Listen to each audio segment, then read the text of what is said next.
volta com Conversas Cruzadas, discutindo hoje as novas regras para a utilização do ponto eletrônico. Francisco, eu interrompi no momento em que você iria levantar uma questão de seu interesse. Não, ele levantou a questão, pois vai ter problema com o trabalhador externo. O trabalhador externo não mudou nada, a legislação continua vigindo, ele faz anotação, claro, um viajante, viaja uma semana, não vai voltar na empresa todo dia e registrar o ponto de manhã à tarde. Ele continua o mesmo sistema, anota na papeleta, no final do dia, no final da semana ou do mês, a empresa, porque não tem hora extra. Entendeu? Ele apenas tem um controle pro forma. Essa portaria diz que a marcação do ponto teria que ser no local da prestação de serviço. Não, mas o trabalhador externo, o vendedor externo, o técnico externo... Uma empresa de Jaraguá me consultou, tem alguns técnicos. Ele vende equipamento, e o técnico viaja a semana toda consertando equipamento. Assim.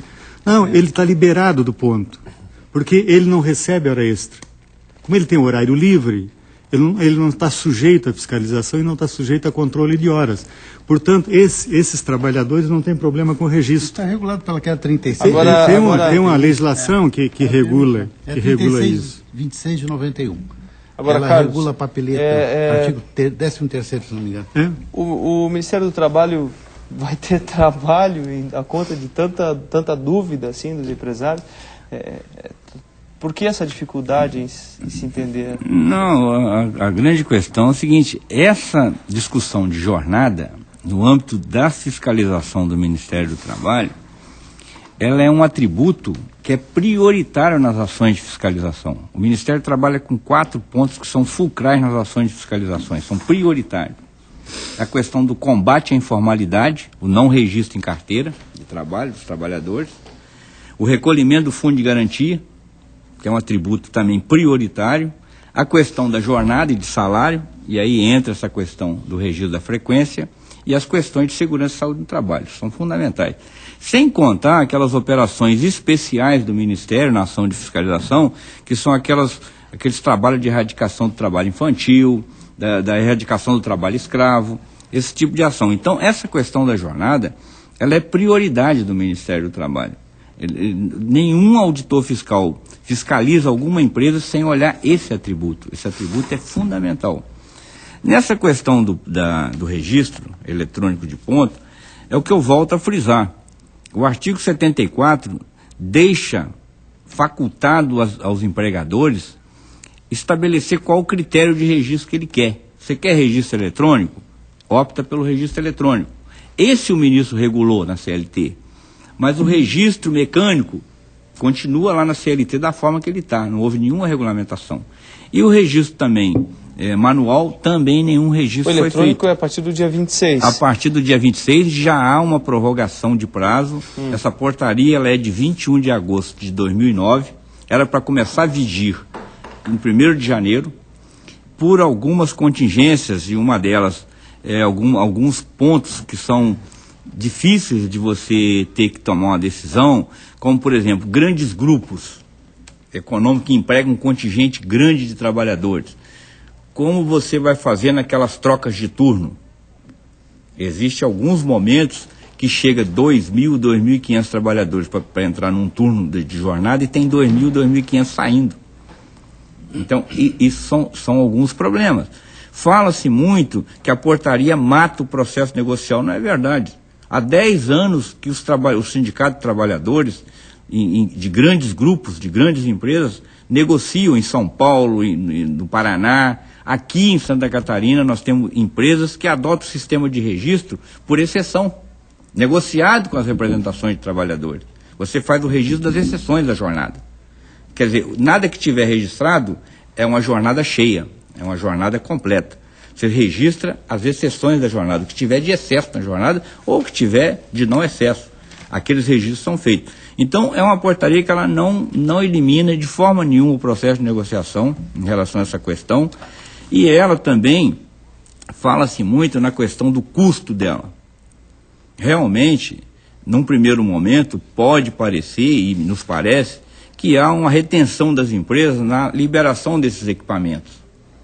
Então, quer dizer, o momento é propício para eles sabem que vai ter muitas empresas que vão demandar o equipamento, Então há uma retenção. Por isso o ministro do Trabalho tem sistematicamente aprovado, através de laudos técnicos dos técnicos do Ministério do Trabalho, empresas que estão colocando esse produto à disposição. E recentemente, agora em maio, o ministro do Trabalho liberou uma portaria regulamentando a importação desses equipamentos. Então, com a chegada desses equipamentos de outros países, lógico que o preço vai lá embaixo, vai cair. E até para forçar as empresas que estão retendo a colocar no mercado. Vai começar a soltar, você vai conseguir equilibrar o mercado. Né? Quando abriu para as importações, resolveram melhorar a qualidade do produto. Aqui tem uma pergunta do Rodrigo, do bairro Estreito. Não se corre o risco de continuar o mesmo problema em algumas empresas, o patrão exigir que o funcionário bata o cartão no seu horário e volte a trabalhar? Claro, Pode. Claro, pode. Continua. Pode acontecer, mas aí é a vontade do trabalhador, ou seja... Mas aí ele... Aí depende da vontade dele. Quando é deletada a hora, independe da vontade dele. A empresa toma a iniciativa e deleta as horas, entendeu? Bom, se ele quer ser logrado, roubado no seu direito, paciência.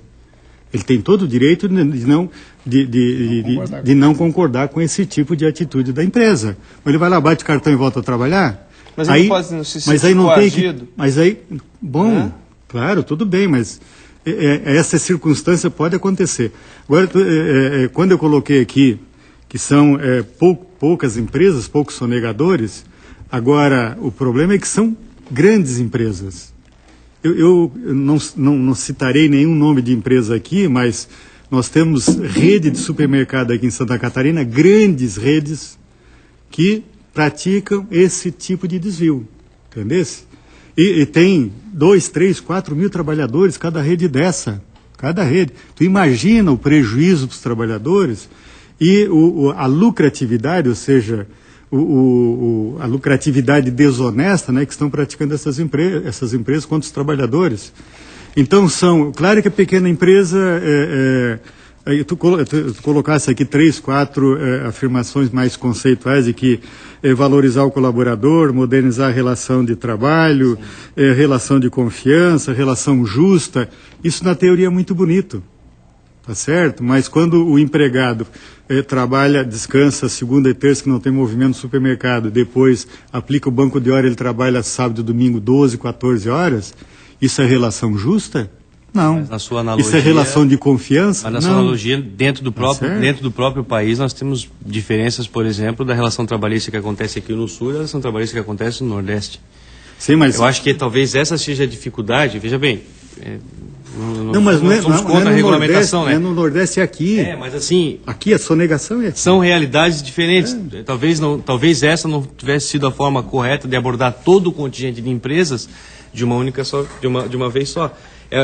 Basta vermos aqui, que também não é a mérito da questão, mas basta ver o que está acontecendo com a substituição tributária. O debate agora é isentar as empresas do Simples Federal, porque perceberam que é um problema. E o registro ponto eletrônico, quando a gente fala assim, mas pode permanecer na marcação mecânica, pode permanecer na marcação... Mas nós sabemos que a marcação mecânica e a marcação manual também é um problema para a Justiça do Trabalho. E o empresariado, principalmente o pequeno, que tem pouco lastro, ele adotou nos últimos anos a marcação do registro do ponto eletrônico exatamente para facilitar o trabalho, para ter o negócio bem controlado. E depois de fazer esse investimento, ele tem que abandonar tudo e passar para um outro sistema que, para uma empresa pequena, é um custo alto, fica complicado. Por isso que talvez essa relação tivesse ter sido vista de uma outra forma, com realidades gerais. Claro, mas esse empresário tem que brigar com aquele que sonega. Porque se nós estamos num sistema num momento de guerra, eu coloco como exemplo, Blumenau, chegou um determinado momento da enchente que estavam assaltando casas, né, roubando. Aí o que a polícia fez? Olha, toque de recolher. A população inteira pagou porque tinha meia dúzia de pessoas que estavam assaltando, roubando e assim por diante. Aqui também tem uma meia dúzia que assalta, que rouba, que desvia. Paciência, o justo paga pelo pecador, por aquele que rouba, que sonega o trabalhador. É assim mesmo. Nós gostaríamos que não existisse nem registro de ponto. Mas é possível isso? Se as pessoas fossem permanentemente honestas. Exatamente.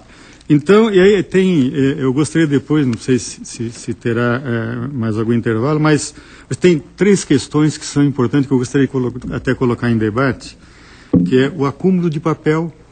Pois é, o trabalhador vai usar caixões e caixões para guardar os canhotos e tal. Não é verdade isso. É uma opção, mas não precisa, porque se no final do mês ele confere e recebeu as horas trabalhadas, exato, foi o que eu pensei. Ele não utiliza. Não utiliza, é verdade. Bom, aqui veio uma pergunta justamente do José de Tubarão. Os empregados estão sendo orientados a fazer xerox do comprovante impresso, porque aquele papel em 6 meses eles... Não, a legislação determina, a legislação determina que a tinta não desapareça durante 5 anos. 5 anos. A empresa tem que garantir isso, 5 anos. Mas veja o seguinte, no final do mês o empregado conferiu, recebeu as horas, inutiliza a papeleta. Se ele não recebeu, ótimo, ele vai guardar num caixão porque é dinheiro guardado, juro. Porque a hora que ele sair, ele entra com a ação, recebe tudo. Eu queria ter um caixote de dinheiro guardado. Aquelas papeletas é dinheiro. É dinheiro, eu entro com aquilo, junto no processo, eu recebo tudo. Entendesse? Então não é verdade que tem uma charge por aí, que o trabalhador vai ter um monte de gaveta, cheio de papeleta. É mentira isso. Mentira, não é verdade. Uma curiosidade que eu acho que todo empresário tem. Se essa relação trabalhista é tão... nesses casos, que eu até acredito que existam, injustas, né?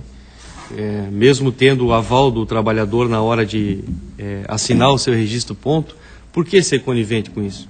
Se hoje o registro ponto, mesmo sendo eletrônico, manual ou mecânico, ele tem que ser assinado. Não, veja que... Não, eletrônico não. O eletrônico ele é impresso no final do mês. Não, não precisa assinar.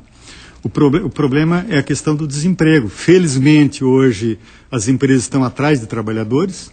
Aí, num debate aqui com a Fiesc, o presidente Alcântara disse, olha, se o sujeito estiver respirando, nós contratamos. E ainda o Renato perguntou, sim, mas não precisa ser profissionalizado? Não, está respirando, a gente contrata, porque nós estamos atrás de mão de obra, porque não existe.